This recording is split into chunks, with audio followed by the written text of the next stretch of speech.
Hey, good evening. Last night we talked about our children are being captured, and they are. But tonight I want to talk about this. There is hope for our children. That's what we have to hang on to. There is hope for our children. And good evening and welcome back to Everyday Talk 24/7 on this Wednesday, October 29th. Such a joy to be with you and an honor to be with you. So we had the warning from Colossians last night about not being taken captive through this hollow and deceptive philosophy of life and education, which depends upon not on Christ, but on the basic principles and traditions, human traditions of this world. So in response to that, God gives us hope. And we always find hope in when we understand and follow God's commands. This is important for us. The commands are not there to make us acceptable to God. The commands are there to give us hope. Because if God has commanded it, he will give us the power to complete it. You see, that's so much different than obeying to get in God's favor. No, we obey because this is what brings honor to God. And if God has commanded it, then he will give us the strength to get it done. So in that in mind, let's look at Ephesians 6, verse 4. Familiar parenting passage, but let's look at a little more in depth here. Fathers, do not exasperate your children, or some translations, do not provoke your children to anger. Instead, bring them up in the training and instruction of the Lord. And the Greek word there for bring them up is rooted in the idea of nourish.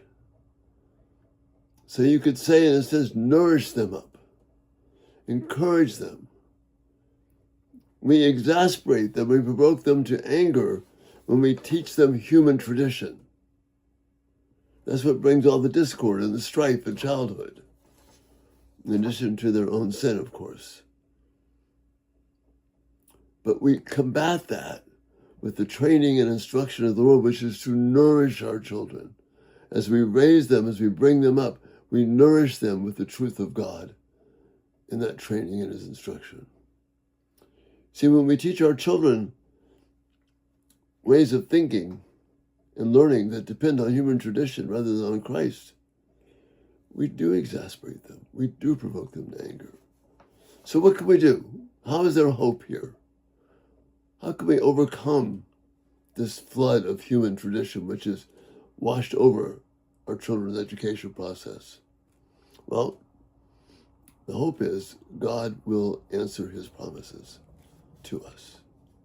So right now, in the short term, in the immediate, we can acknowledge that the problem is real and it exists.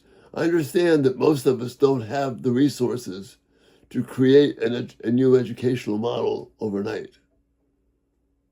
But God doesn't leave us without hope. So here's a few things we can do. We can continually assure their children, your children, my children, that worth is not something that comes from their performance. Don't be drawn into the educational model. Worth comes from identity with Christ, not our performance. It's his performance that gives us our worth. So don't let them be burdened down with grades and projects and valuing their worth that way. Make sure their worth is found where true worth is, in the person of Jesus. Then get involved. You don't have to go to war with the schools or the teachers. Most of them are really good people. They've been taught to teach the wrong way. Find out where your children are being taught and then reframe it through a biblical lens. This means getting involved with your children, learning from them, understanding their days. What are they dealing with? We mentioned about history. We've got to reframe history. So it's not just a collection of data and facts that support whatever madness is going on in the world, but it's God's story. What is he doing? For example, a subject like math. We can take that back because math is the basic tool of science, of technology, of finance and business. Therefore, learning to use these tools well so that we can occupy and fulfill the earth, fill the earth, to fulfill the creation mandate. That's what God wants us to be about. So math doesn't have to be something dry or just about numbers. Math is a tool given to us by God to be able to bring honor to Him. We need to think about it that way. And you can apply this to every other area of educational endeavor. Then find other believing parents. Pray and work together with them. Form a culture of encouragement for your children. Help them understand their worth is not about the way people measure them. Give them alternatives. Work together. Pray together. As I said, we may not be able to change everything overnight, but you can certainly be involved right now and understand these things exist and be an encouragement to your children in this way. And then lastly, pray for God's strength and grace. There is hope and opportunity. Even the present system, for all of its issues and flaws, does not counterbalance the gospel.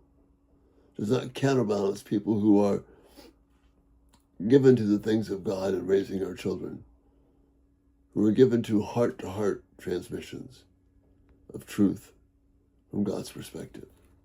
So even in the midst of difficult times, there have been other times in church history that are more difficult, we can give hope.